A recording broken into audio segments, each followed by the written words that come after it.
আসসালামু আলাইকুম। কেমন আছেন সবাই? আজ আপনাদের জন্য পাঠ করছি স্যার হুমায়ূন আহমেদের লেখা উপন্যাস আজ মোর বিয়ে এর ৩য় পর্ব। যারা প্রথম ২ পর্ব শোনেননি, লিংক ডেসক্রিপশনে এবং কমেন্ট বক্সে দেওয়া থাকবে। অবশ্যই প্রথম ২ পর্ব শুনে তবেই ৩য় পর্ব শুনুন। তো চলুন আর কথা না বাড়িয়ে শুরু করি আজকের পর্ব। আমি বসে আছি খালু সাহেবের মতিঝিলের অফিসে। একালের তরুণদের ভাষায় জোস অফিস। দেয়ালে কামরুল হাসানের আঁকা লজ্জাবতী বাঙালি ললনা পর্যন্ত আছে। খালু সাহেব মুখভঙ্গি যথেষ্ট কঠিন। মনে হয় ঠোঁট বন্ধ করে দাঁতে দাঁত ঘষছেন। তার হাতে চুরুট ধরানো হয়নি।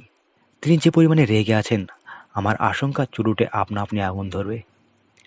লাইটারের সাহায্য লাগবে না। চুরুটে কখন আপনা আপনি আগুন ধরে যায় সেই দৃশ্য দেখার জন্য আমার দৃষ্টি চুরুটের দিকে। তুমি তাহলে বিয়ে করছো? জি। জানতে পারি কেন? সংসার ধর্ম পালন করা দরকার। সব ধর্মের সারধর্ম সংসার ধর্ম। সংসার শব্দের তুমি অর্থ জানো? আমি বিনয়ের সঙ্গে বললাম, সংসার শব্দের অর্থ হলো পৃথিবী। পৃথিবী? সংসার শব্দের অর্থ পৃথিবী? আমি বললাম, জি খালু সাহেব, আপনি শুধু শুধু রাগ করছেন। যে কোনো বাংলা অভিধান খুলে দেখুন, সংসারের অর্থ দেওয়া আছে পৃথিবী। এই জন্যে কবি বলেছেন, বৃথা জন্ম এ সংসারে, অর্থাৎ বৃথাই এ পৃথিবীতে জন্ম। রাগে খালু সাহেবের মুখ লালচে হয়ে গেছে, কপালে বিন্দু বিন্দু ঘাম। তিনি বেল টিপে পিয়ন ডাকলেন। তাকে দিয়ে ডিকশনারি আনালেন। মনে হচ্ছে আজ একটা হেস্তনেস্ত হবে। খালু সাহেব ডিকশনারির পাতা উল্টাতে সংসার শব্দের অর্থ বের করলেন এবং আরো রেগে গেলেন। তুমি সংসার ধর্ম পালন করার জন্য বিয়ে করবে? জি খালু সাহেব। সংসার ধর্ম অর্থাৎ পৃথিবীর ধর্ম। তুমি পৃথিবীর প্রতি আমার মমতা আছে বলেই এই ধর্ম পালন। রেনুর জুতার শুকতলির যোগ্যতাও যে তোমার নেই তা জানো? জানতাম না, এখন জানলাম। তবে আপনি তুলনায় সামান্য ভুল করেছেন। একটা জুতার শুকতলির সঙ্গে অন্য একটা জুতার শুকতলির তুলনা চলবে, মানুষের সঙ্গে চলবে না। একজন মানুষকে অন্য একজনের মানুষের সঙ্গে তুলনা করতে হবে। তুমি নিজেকে মানুষ ভাবছো কোন বিবেচনায়? একজন সিরিয়াল কিলার কি মানুষ? খালু সাহেব, আমি এখনো একটা খুনও করিনি। সিরিয়াল কিলার হতে হলে ধারাবাহিক খুন করে যেতে হবে। তোমার সঙ্গে কথা চালাচালি করব না আমি। আমার একটাই কথা, বিয়ের চিন্তা বাদ দেবে। বিয়ে তোমার জন্য না। একজন ভিখিরিও তো কোনো এক শুভ দিনে দেখে বিয়ে করে, রিক্সা ভাড়া করে কনের বাড়িতে বিয়ে করতে যায়। বিয়ের পরদিন থেকে স্বামী স্ত্রী দুজন পাশাপাশি দাঁড়িয়ে ভিক্ষা করে। ভিক্ষা করার ফাঁকে ফাঁকে দুজন দুজনের দিকে মায়া মায়া দৃষ্টিতে তাকায়। ভাবের কথা বন্ধ। আমি তোমাকে নগদ 10,000 টাকা দিচ্ছি, টাকা নিয়ে কিছুদিন ঢাকার বাইরে চলে যাও। আমি বললাম, প্রস্তাব লোভনীয়, কিন্তু খালু সাহেব, এত দূর এসে পিছিয়ে যাওয়া তো সম্ভব না। এত দূর এসে মানে? তুমি কত দূর এসেছো? 100 টাকা হলুদ কিনে ফেলেছি, মেসে যাব, গায়ে গুঁড়া হলুদ ডলে গোসল দেব, গায়ে হলুদ। পুরো কাজটা একাই করতে হবে। আমার তো বন্ধু বান্ধব নেই যে গায়ে হলুদ ডলাডলি করবে। আমার উচিত গর্ত করে তোমাকে পুঁতে ফেলা।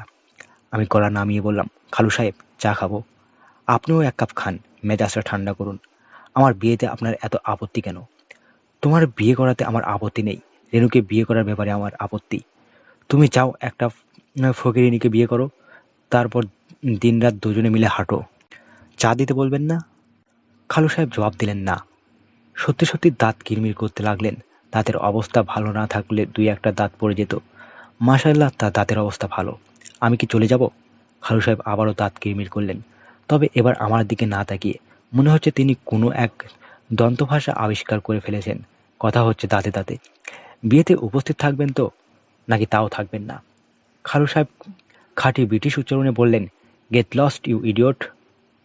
আমি উঠে দাঁড়ালাম। খালু সাহেব ইংরেজি গালি বাংলা মানেটা ভালো লেগেছে। হয়ে গর্দভ, হারিয়ে যাও। মানব প্রচারের সব সদস্যের একটাই আকাঙ্ক্ষা, হারিয়ে যাওয়া। সবাই হারিয়ে যেতে চায়। হারিয়ে যাওয়ার মতো জায়গা কোথায়? পার্কিং লটে খালু সাহেবের ড্রাইভার মকবুল পালকের ঝাড়ন দিয়ে গাড়ির ঝাড়পোছ করছে। প্রাডো নামের এই জিপ গাড়ি খালু সাহেব নতুন কিনেছেন। ড্রাইভার মকবুলের দায়িত্ব দিনের মতো বেশ কয়েকবার পালকের ঝাড়ন দিয়ে গাড়ি ঝাড়পোছ করা। কাজটা সে আনন্দের সঙ্গেই করে। আমি আড়াল থেকে শুনছি, ঝাড়পোছ করতে করতে সে গাড়ির সঙ্গে কথাও বলে, যেমন, কিরে, আজ তোর শরীরের অবস্থা কি? আজ সাভার যেতে হবে, শরীরের ওপর ধকল যাবে, আগেভাগে বলে দিলাম। আমি মকবুলের দিকে তাকিয়ে বললাম, গাড়ি বের করো তো। ভাইজান, স্যার কি বের হবেন? আমি বললাম, স্যার বের হবেন না, আমি বের হব। হ্যাঁ, তেল আছে তো? তেল পুরো ট্যাঙ্কি আছে। ভালো হয়েছে, খালু সাহেব সারাদিনের জন্য এই গাড়ি আমাকে ধার দিয়েছেন। আজ রাতে আমার বিয়ে, খবর পেয়েছো? মকবুল দাঁত বের করে বলল, খবর জানি। বিয়ের বাজার টাজার করবো, গাড়ি দরকার। অবশ্যই। খালু সাহেব যে এক কথায় গাড়ি আমার হাতে সারাদিনের জন্য ছেড়ে দিবেন, ভাবাই যায় না। মকবুল বলল, স্যারের মেজাজ বেশি, তয় লোক খারাপ না। তুমি চাও খালু সাহেবের কাছে জেনে আসো গাড়ি নিয়ে যেতে পারি কিনা। মকবুল বিস্মিত হয়ে বলল, আপনি বলার পর আবার জিজ্ঞেস করা লাগবে? কি কন আপনি? সে গাড়িতে উঠে স্টার্ট দিল। আমরা ঝড়ের বেগে বের হলাম। বিশাল জিপে চড়ার আনন্দই আলাদা। নিজেকে রাজপথের রাজা মনে হয়। সিএনজি বেবি ট্যাক্সি দেখা মাত্রই চাপা দিতে ইচ্ছা করে, বিশেষ করে সেই সব সিএনজি যার পেছনে লেখা, আমি ছোট, আমাকে মেরে না। আরে বেটা, ছোট বলেই তো মার খাবি। হ্যাঁ, বড় ছোটকে মারবে, এটা জগতের প্রাকৃতিক নিয়ম। Survival for the fittest. বড় ফিট, ছোট না। পশ্চাৎ দেশে সাইনবোর্ড লাগিয়ে লাভ হবে না, ছোটকে মার খেতেই হবে। মকবুল, জি হিমু ভাই। দু একটা গাড়িকে পিছন থেকে ধাক্কা দিলে কেমন হয়? আপনি বললে দিব। আমাদের গাড়ির বাম্পার খুব স্ট্রং, ধাক্কা দিলে আমাদের কিছু হবে না। সুবিধা মতো গাড়ি দেখতে পেলে তোমাকে বলবো।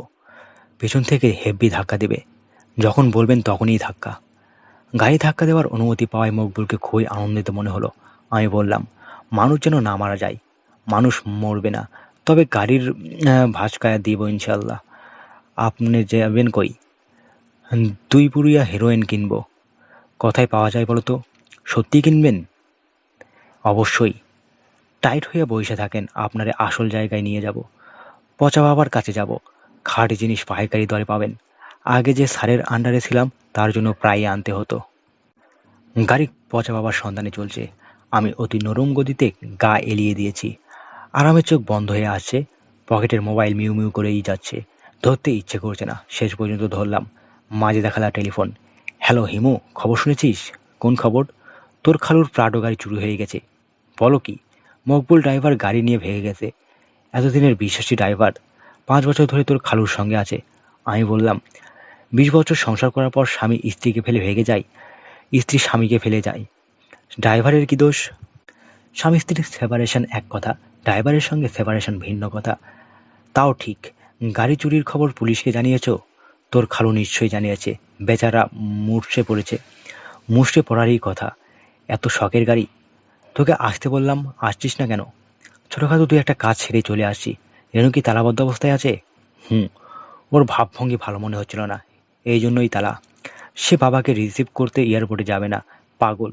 তাকে ঘরে থেকেই বের হতে দেওয়া হবে না। খালা, রেনুর বাবার নাম কি? তার বাবার নাম দিয়ে তুই কি করবি? কি আশ্চর্যের কথা, শ্বশুরের নাম জানবো না? সন্ধ্যা 6টার সময় আমি একটা সাইনবোর্ড ওনার নাম লিখে এয়ারপোর্টে দাঁড়িয়ে থাকবো। অতি সম্মানের সঙ্গে শ্বশুর আব্বাকে গাড়ি করে ঢাকা শহর নিয়ে আসবো। সত্যি যাবি? অবশ্যই। জামাই যখন হতে যাচ্ছি তখন জামাইয়ের শেষ দেখে ছাড়বো। ওনাকে এয়ারপোর্টের কদমবুসি করব। কদমবুসির পর মোছাবা করব, তারপর কোলাকুলি। তোর কথাবার্তার ভাবভঙ্গি ভালো লাগছে না, বাসায় চলে আয় তো। খালা, সামান্য দেরি হবে, একটা বিশেষ কাজে যাচ্ছি। পচা বাবার দোয়া নিব, তারপর অন্য কথা। পচা বাবাটাকে আছে একজন তরুণ যুবক সম্প্রদায়কে শান্তির পুরিয়া বিলি করেন, বিশিষ্ট সমাজসেবক। ভেজালমুক্ত শান্তি পুরিয়া একমাত্র তার কাছেই পাওয়া যায়। অন্য কোনো বাবার কাছে গেলে ভেজাল 2 নম্বরের জিনিস দিয়ে দেবে। খালা বিরক্ত হয়ে বললেন, আমি তোর অর্ধেক কথার কোনো মানেই বুঝি না। বিড়বিড় করে কি বলিস হাবিজাবি। টেলিফোন রাখলাম।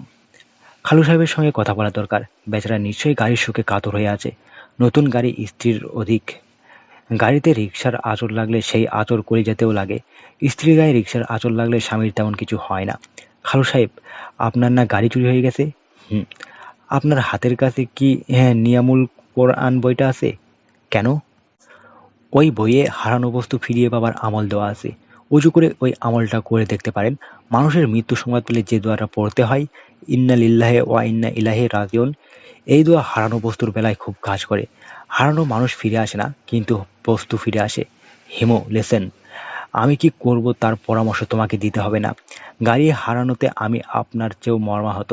আশা ছিল আপনার গাড়িতে চড়ে বরযাত্রী যাব। বর রিকশায় চড়ে বিয়ে করতে যাচ্ছে, দৃশ্যটা ভালো না। রিকশাওয়ালাও বিয়ে করার সময় সিএনজি ট্যাক্সি ভাড়া করে।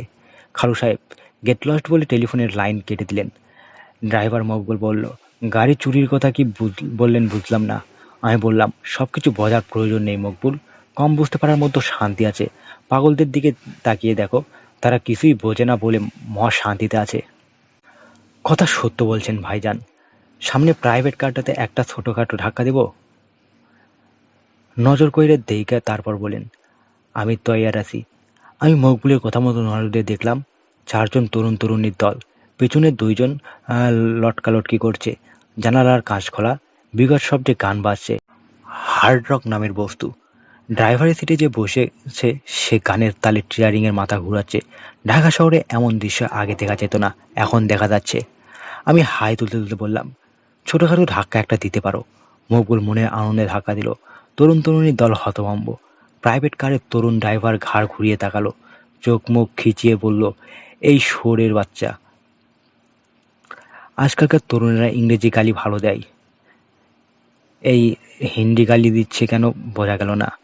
মকবুল বলল, স্যার আরেকটা দেই। আমি বললাম, দাও। দ্বিতীয়বার ধাক্কার পর ভীতি চরমে উঠল। তারা এখন অতি দ্রুত গাড়ি চালাচ্ছে, পালিয়ে যেতে পারলে বাঁচে এমন অবস্থা। মকবুল বলল, পিছে পিছে যাবো স্যার? যাও। প্রাইভেট কার দ্রুত ডান দিকে ঢুকে গেল, আমরাও ডান দিকে ঢুকলাম। ওরা গাড়ির গতি বাড়াচ্ছে, আমরাও বাড়াচ্ছি। ওরা লেফট টার্ন নিয়ে গলিতে ঢুকে পড়লো, আমরাও গলিতে ঢুকলাম। মাইকেল মধুসূদনের ভাষায়, হে পামর, পালাবি কোথায়? যেথায় পিসিবি তুই, পশিব সে দেশে। আমি বললাম, আরাম পাচ্ছ মকবুল? মকবুল সব কথা টাক বের করে বলল, বিরাট আরাম পাইতেছি ভাইজান। 15 বছর ধরে গাড়ির ড্রাইভারি করতেছি, এমন আরাম পায় নাই। আরেকটা ধাক্কা দেব? দাও। দানে দানে 3 দান। এইবার একটু পাওয়ারের ধাক্কা দেই, দাও। তৃতীয় ধাক্কা দেওয়ার পর গাড়ি সামান্য এগিয়ে গিয়ে থেমে গেল। আমরাও তাদের পাশে গাড়ি থামালাম। প্রাইভেট কারের তরুণ তরুণীরা উদ্বিগ্ন চোখে তাকাচ্ছে। এরা যথেষ্টই ভয় পেয়েছে। এই সময় তরুণীরা সাহসী কর্মকাণ্ড করে, তবে এরা সাহসী না। আমি জানালার কাঁচ নামিয়ে বললাম, তোমরা ভালো আছো? কেউ জবাব দিল না। আমি বললাম, গাড়ি বন্ধ করলে কেন? চালাও, নাকি আমরা ধাক্কাতে ধাক্কাতে নিয়ে যাব? সেক্ষেত্রে গিয়ার নিউট্রালে দিয়ে রাখো। প্রাইভেট কারের চালক বলল, হু আর ইউ? আমি বললাম, তুমি নিজেই আন্দাজ করো আমি কে, আমাদের কি চান, কাছে কি চান? তোমাদের সঙ্গে গল্প করতে চাই। তারা মুখ চাওয়াচাই করলো। তোমাদের মধ্যে কেউ গল্প জানো? যে কোনো একটা গল্প বললেই হবে, টনাটনির গল্প বললেও হবে। পেছনের সিটের মেয়েটা বলল, লেভাস অ্যালন। আমি বললাম, তোমরা গাড়ি স্টার্ট করো, আমরা লাস্ট একটা ধাক্কা দিয়ে ট্রেনে বের হয়ে যাব। গাড়ি চালক বলল, ধাক্কা কেন দিবেন জানতে পারি? আমি বললাম, সবাইকে দেখিয়ে তোমরা যে লড়কালড়কি করছো এটা পছন্দ হচ্ছে না, তোমাদের কুৎসিত কর্মকাণ্ডের সামান্য প্রতিবাদ। পেছনের সিটের মেয়েটা বলল, সরি। তুমি একা সরি বললে তো হবে না, সবাইকে একসঙ্গে সরি বলতে হবে। সবাই একসঙ্গে বলল, সরি। আমরা গাড়ি নিয়ে বের হয়ে গেলাম। মকবুল দাঁত বের করে বলল, বিরাট মজা পাইলাম ভাইজান। আমি বললাম, মজার যে একটা অঙ্ক আছে সেটা জানো? জি না। জটিল অঙ্ক না, সহজ অঙ্ক। আবার বুঝতে না পারলে ভয়ঙ্কর জটিল। বুঝাইয়া বলেন। আজকের এই ঘটনায় তুমি যতটুকু মজা পেলে, প্রাইভেট কারের যাত্রীরা ততটুকুই বেমজা পেল। দুইটা মিলে কাটাকাটি, বুঝেছো? বুঝলাম।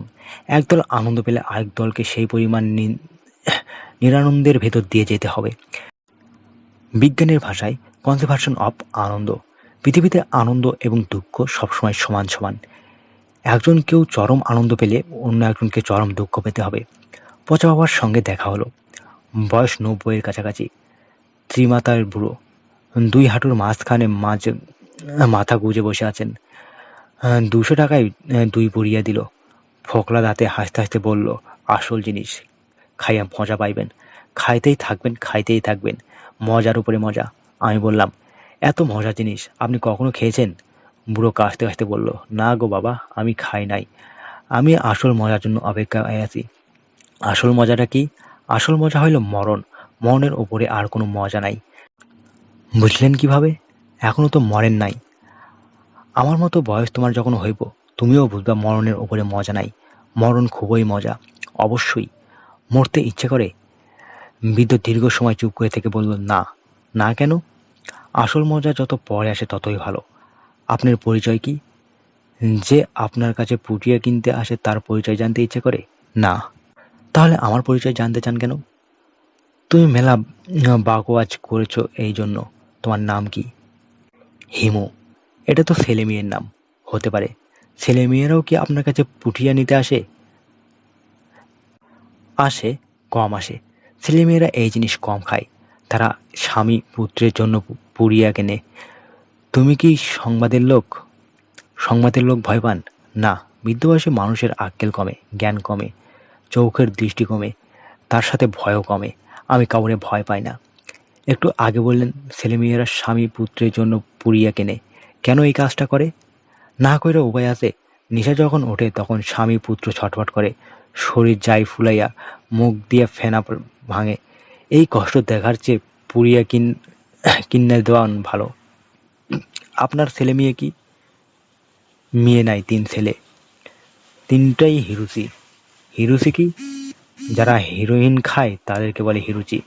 আপনার 3 পুত্রই হিরুচি? জি। তারার মৃত্যুও ঘনিয়ে আসছে। 3টাই ঘরে শুইয়া আছে। ছবি তুলবেন? আপনি যদি পত্রিকার লোক হন ছবি তোলেন, ছাপায়া দেন। ছবি ছাপিয়ে লাভ কি? লাভ লোকসান আপনারা বোঝেন। আমার 3 হিরুচি পোলা আছে। সারাদিন 3 ভাই পুটলা পাকাইয়া শুয়ে থাকে। ছবি তুলনের এমন জিনিস পাইবেন না। সকালে 3টা 3 পুড়িয়া খাইছে, সন্ধ্যাকালে আবার খাইব। যান ছবি তুইল্লা আনেন। আমি ছবি তুলতে গেলাম। মাঝে দেখার দেওয়া মোবাইল ফোনে ছবি উঠালাম। নোংরা দুর্গন্ধ ঘর, প্রস্রাবের বিকট গন্ধ। তার সঙ্গে যুক্ত হয়েছে ভাত পচার মিষ্টি গন্ধ। টিনের ছাপরা, একটা জানালা আছে, জানালা বন্ধ। মেঝেতে চাটাই বিছানো, চাটাইয়ে 2 জন ঘুমাচ্ছে। প্রস্রাবের গন্ধে এদের গা থেকেই আসছে। দুজনের মুখেই হা হয়ে আছে। হা করে মুখের সামনে মাছি ভনভন করছে অনেক দেখছি। এখানে বিচিত্র দৃশ্য দেখলাম। মাছি মুখের ভেতর ঢুকে যাচ্ছে এবং বের হচ্ছে। জীবন্ত মানুষের হা করে মুখে মশামাছি কখনো ঢোকে না, মৃত মানুষদের মুখে ঢোকে। হেরোইনের ঘুমে ঘুমন্ত মানুষকে মশামাছি মৃত মনে করে এটা বিস্ময়কর ঘটনা। হেরোইন সেবীরা কি এই তথ্য জানে? 3 ভাইয়ের এক ভাই দেয়ালে হেলান দিয়ে বসা। সে তাকিয়ে আছে আমার দিকে। আমি ছবি তুলছি। সে দেখছে কিন্তু কোনো প্রশ্ন করছে না। আমি বললাম, ভালো আছেন? সে হাসূচক মাথা নাড়ালো। আপনার নাম কি? সে ঠোঁট নাড়ালো। কি বলল বোঝা গেল না। আপনি বিবাহ করেছেন? সে আবারও হাসূচক মাথা নাড়ালো। ছেলে মেয়ে আছে? সে 2 আঙ্গুল তুলে দেখালো। 2 জন আছে, একটা বুঝতে পারছি। ছেলে না মেয়ে এটা বোঝা যাচ্ছে না। ছেলে মেয়ে কোথায়? এই প্রশ্নের উত্তর সে স্পষ্ট করে বলল, চইল্লা গেছে, বলেই শুয়ে পড়ল।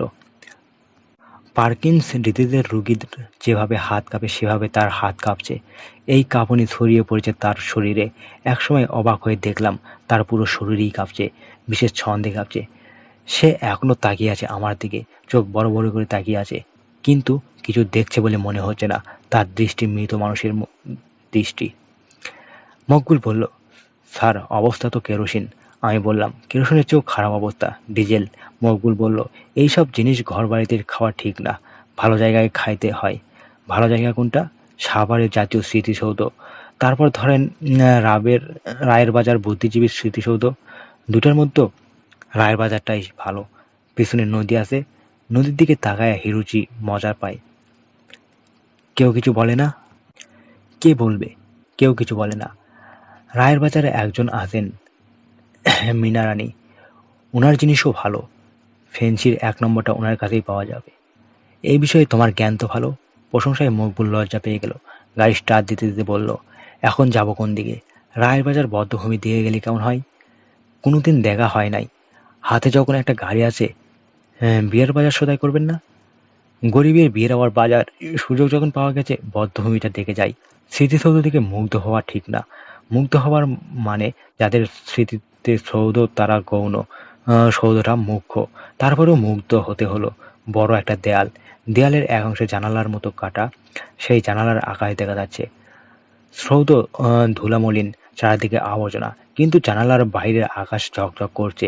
এই আকাশ স্মৃতিসৌধেরই অংশ। সৌধের ভেতরেই 2 হিরুচির দেখা পাওয়া গেল। তাদের চেহারা নোংরা, কাপড় চোপড় নোংরা, কিন্তু তাদের চোখ স্মৃতিসৌধের জানালার মতো ঝকঝক করছে। আপনারা ভালো আছেন? বলে তাদের দিকে এগিয়ে গেলাম। 2 জন নড়েচড়ে বসলো, প্রশ্নের জবাব দিল না। মকবুল আমার সঙ্গে সঙ্গে আছে। সে বলল, স্যার, এদের সাথে কথা বললে কোনো ফায়দা নাই, চলেন মিরপুরের দিকে যাই। মিরপুরে কি? বেনারসি শাড়ির কারখানা, বউয়ের জন্য একটা শাড়ি কিনবেন না? আমার এক ভাই আছে কারিগর, সস্তায় কিনে দেব। দুই হিরুচির সঙ্গে কিছুক্ষণ গল্প করে তারপরে যাই। শাড়ি কি ধরনের হবে এই বিষয়ে এদের সঙ্গে কথা বলি। বাদ দেন তো স্যার, এদের সাথে চুরিচাক্কু থাকে, কখন কি করে নাই ঠিক নাই। হিরুচির দুইজনকে তেমন ভয়ঙ্কর মনে হলো না। একজন তার পরিচয় দিল, শামসু, ঠেলাগাড়ি চালায়। অন্যজন পরিচয় দিল না, সারাক্ষণই মাথা নিচু করে রাখলো। শামসু ভাই, এই জায়গাটা কি জানেন? জানবো না কেন, শহীদ বুদ্ধিজীবীর মাজার শরীফ। বুদ্ধিজীবী কি জানেন? শামসু উদাস গলায় বলল, জানি। আপনার মতো ভদ্রলোক, ভালো কাপড় পরে, চোখে চশমা দেয়, গাড়িতে কইরা ঘোরে, সুন্দর সুন্দর কথা বলে। আমি বললাম, আজ আমার বিয়ে, শাড়ি কিনতে যাচ্ছি। কি রঙের শাড়ি কিনবো বলুন তো? মেয়ের গায়ের রং কি? শঙ্কের মতো সাদা। হিরুচি শামসু অনেক ভেবেচিন্তে বলল, হলদা শাড়ি কিনেন, সাদার সাথে